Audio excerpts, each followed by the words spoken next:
আপনি কি কখনো অনুভব করেছেন একটি ইসলামিক ভিডিও, একটি পোস্ট কিংবা একটি উপদেশ হঠাৎ করেই আপনার সামনে এসে পড়ল? মনে হয়েছে এটি শুধুমাত্র একটি কাকতালীয় ঘটনা, কিন্তু প্রকৃতপক্ষে এটি কি আল্লাহ তাআলার পক্ষ থেকে আপনার জন্য একটি বিশেষ ডাক হতে পারে না? আল্লাহ কুরআনে বলেছেন, তোমরা যদি আমার স্মরণে ফিরে আসো তবে আমিও তোমাদের প্রতি দয়া প্রদর্শন করব। সূরা বাকারা 152। আল্লাহ তাআলা আমাদের জন্য এত ভালোবাসাপূর্ণ এবং দয়ালু যে তিনি প্রতিটি পাপীকে ক্ষমা করতে প্রস্তুত, যদি তারা তার দিকে ফিরে আসে। কখনো একটি বার্তা বা ভিডিওর মাধ্যমে, কখনো কাছের মানুষের উপদেশে, কখনো একটি কঠিন পরীক্ষার আঘাতে, আবার কখনো সম্পূর্ণ নিস্তব্ধতায় তিনি আমাদের ডাকেন।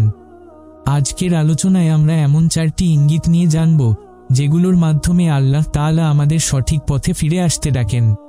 এগুলো শুধুমাত্র সাধারণ ঘটনাবলী নয়, বরং প্রতিটি ইঙ্গিত আমাদের অন্তরের দরজায় কড়া নাড়ে, যেন আমরা আমাদের পথ পরিবর্তন করি। প্রিয় ভাই ও বোনেরা, আপনারা কি জানেন একটি ভালো কথা বা সঠিক জ্ঞানের প্রচার করা কতটা পুণ্যের কাজ?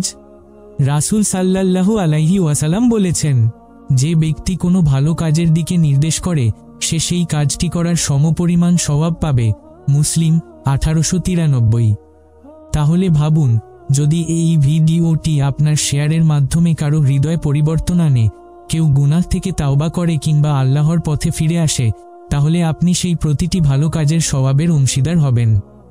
আল্লাহ তাআলা বলেন, তোমরা কল্যাণের কাজে পরস্পরকে সহায়তা কর। সূরা মায়দা 2।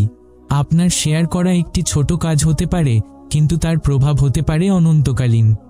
এটি হতে পারে আপনার জন্য সাদকায়ে জারিয়া, যে আমল মৃত্যুর পরও চলতে থাকে। তাই চলুন আল্লাহর সন্তুষ্টির জন্য এই ভিডিওটি শেয়ার করি। হয়তো এটি আপনার মাধ্যমে কারো জীবনে পরিবর্তন আনতে পারে। প্রথম লক্ষণ, মানুষ বিভিন্ন উৎস থেকে উপদেশমূলক বার্তা বা ভিডিও পায়। কখনো কি ভেবে দেখেছেন কেন হঠাৎ করে আপনার সামনে একটি ইসলামিক ভিডিও চলে আসে? আপনি মোবাইল হাতে নিলেন এবং স্ক্রল করতে শুরু করলেন, হঠাৎ করে আপনার সামনে কোন হিদায়াতপূর্ণ কথা বা ভিডিও চলে এলো। সেই ভিডিওতে আল্লাহর মহব্বত বা ভালোবাসার কথা বলা হচ্ছে। আপনাকে বলা হচ্ছে আল্লাহর দিকে ফিরে আসুন, অথবা কোন ইসলামিক সম্পর্কিত বিষয়বস্তু আপনার সামনে এলো। এই ভিডিওটি কিন্তু আপনার সামনে কোন কারণ ছাড়াই আসেনি, বরং আল্লাহ তাআলা চান বলেই এই ভিডিওটি আপনার সামনে এসেছে। যখন আপনি এটি দেখেন, তখন এটি আল্লাহর পক্ষ থেকে একটি ইঙ্গিত। আল্লাহ আপনাকে হেদায়েত দিতে চান। আল্লাহ চান আপনি গুনাহের পথ ছেড়ে আল্লাহর পথে ফিরে আসুন। যদি কোন ইসলামিক ভিডিও আপনার সামনে আসে, তাহলে তা কোন কারণ ছাড়াই আসেনি, বরং এটি আল্লাহর পক্ষ থেকে একটি ইঙ্গিত। যদি আমরা এই ইঙ্গিতকে গুরুত্ব দিই, তবে এটি আমাদের জন্য একটি দারুণ সুযোগ। কিন্তু যদি আমরা এটিকে উপেক্ষা করি, তাহলে আল্লাহ আমাদের কাছে দ্বিতীয় পদ্ধতিতে তার বার্তা পাঠান। দ্বিতীয় লক্ষণ, আল্লাহ আমাদের চারপাশের মানুষদের মাধ্যমে হিদায়াত দেন। আল্লাহ তাআলা যখন তার বান্দাকে তার কাছে ডাকেন, তখন সেই বান্দার কাছে এমন কাউকে পাঠান যিনি তাকে দ্বীনের কথা বা হেদায়েতের বার্তা দেন। আল্লাহ আপনার চারপাশের মানুষদের মাধ্যমে আপনাকে গুনাহ থেকে দূরে থাকার জন্য ইঙ্গিত দেন। এই মানুষ হতে পারেন আপনার মা বাবা, ভাই বোন, আত্মীয় স্বজন বা বন্ধু।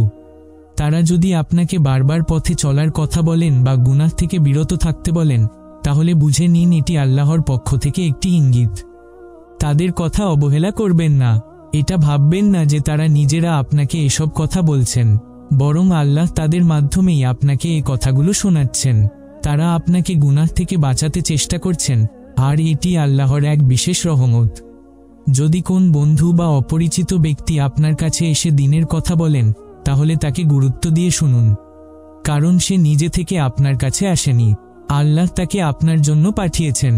তবে এখানে আরেকটি বিষয় লক্ষ্য করুন, যদি আপনার পরিবার, বন্ধু বা কাছের মানুষ আপনার মতো একই গুনাহে লিপ্ত থাকে, তাহলে সেই গুনাহের কারণে যদি তাদের উপর কোন বিপদ, দুঃখ বা অসুস্থতা আসে, কিন্তু আপনার উপর না আসে, তাহলে এটিও আল্লাহর পক্ষ থেকে একটি ইঙ্গিত।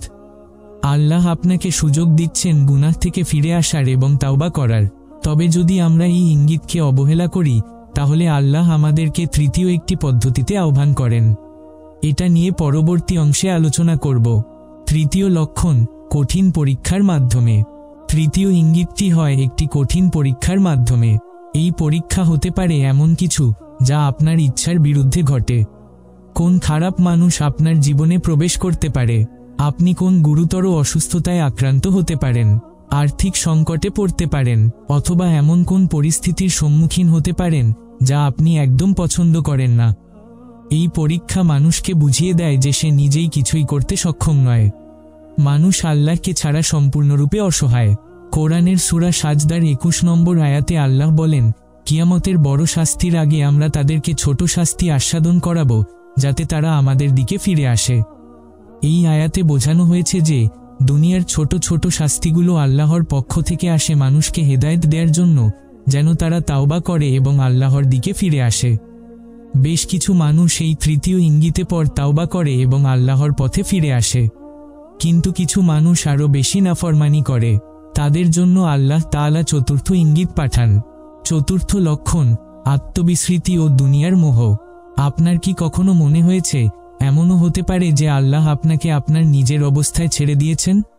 এমন এক অবস্থায় যেখানে আপনি দুনিয়ার মোহে ডুবে আছেন এবং জীবনের আসল উদ্দেশ্য ভুলে গেছেন?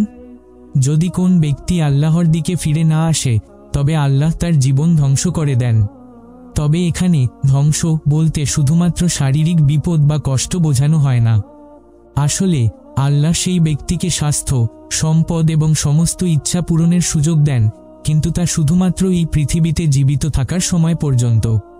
প্রকৃত ধ্বংস হল কারো জীবনে আল্লাহর স্থান না থাকা এবং তার হৃদয়ে কেবল দুনিয়ার প্রতি ভালোবাসা ভরে যাওয়া।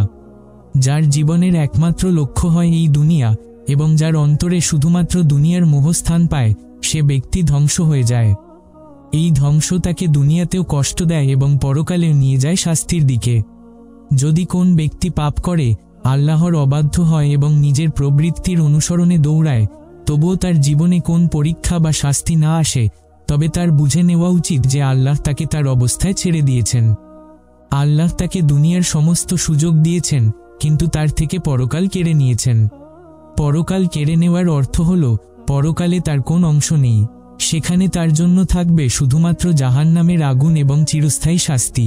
কুরআনের সূরা হাশরের 19 নম্বর আয়াতে বলা হয়েছে, তাদের মতো হয়ে যেও না যারা আল্লাহকে ভুলে গেছে, তারপর আল্লাহ তাদের এমন করে দিলেন যে তারা নিজেদেরও ভুলে গেল। এরাই হলো নাফরমান। প্রিয় ভাই ও বোনেরা, আল্লাহ আমাদের জীবনে 4টি পদ্ধতিতে তার দিকে আহ্বান জানান। 1. হিদায়াতপূর্ণ বার্তা বা ভিডিও। 2. আমাদের চারপাশের মানুষদের ধারাবার্তা। 3. কঠিন পরীক্ষা। 4. আমাদের অবস্থার ওপর ছেড়ে দেওয়া। আমাদের উচিত এই আহ্বানগুলোর প্রতি মনোযোগী হওয়া এবং আল্লাহর পথে ফিরে আসা। চলুন আমরা দোয়া করি। হে আল্লাহ, আমাদের অন্তরকে আপনার দিকে ফিরিয়ে দিন, আমাদের গুনাহ থেকে মুক্তি দিন এবং আমাদের সঠিক পথে পরিচালিত করুন। আল্লাহ আমাদেরকে তার রহমত দিয়ে ডাকছেন। তিনি চান আমরা গুনাহ থেকে ফিরে আসি এবং তার পথকে গ্রহণ করি। এই 4টি ইঙ্গিত আমাদের জীবন পরিবর্তনের জন্য একটি সুযোগ। আমাদের উচিত এই ইঙ্গিতগুলোকে গুরুত্ব দিয়ে আল্লাহর দিকে ফিরে আসা। আল্লাহ তাআলা বলেন, তোমরা সকলেই আল্লাহর দিকে ফিরে আসো যাতে তোমরা সফল হতে পারো। সূরা নূর 31। আসুন আমরা আল্লাহর কাছে তাওবা করি, আমাদের ভুলগুলো স্বীকার করি এবং নতুনভাবে জীবন শুরু করি। দোয়া। হে আল্লাহ, আমাদের অন্তরকে নরম করুন, আমাদের গুনাহ মাফ করুন এবং আমাদের আপনার প্রিয় বান্দাদের অন্তর্ভুক্ত করুন। আমাদেরকে হেদায়েত দিন এবং আমাদের জীবনে আপনার পথে চলার শক্তি দান করুন। আমিন। যদি এই ভিডিওটি থেকে আপনি কিছু শিখে থাকেন, তবে এটি অন্যদের সঙ্গে শেয়ার করুন। এটি হতে পারে আপনার জন্য একটি সাদকায়ে জারিয়া।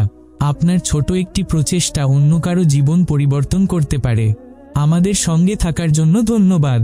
পরবর্তী ভিডিওতে ইনশাআল্লাহ আবার দেখা হবে।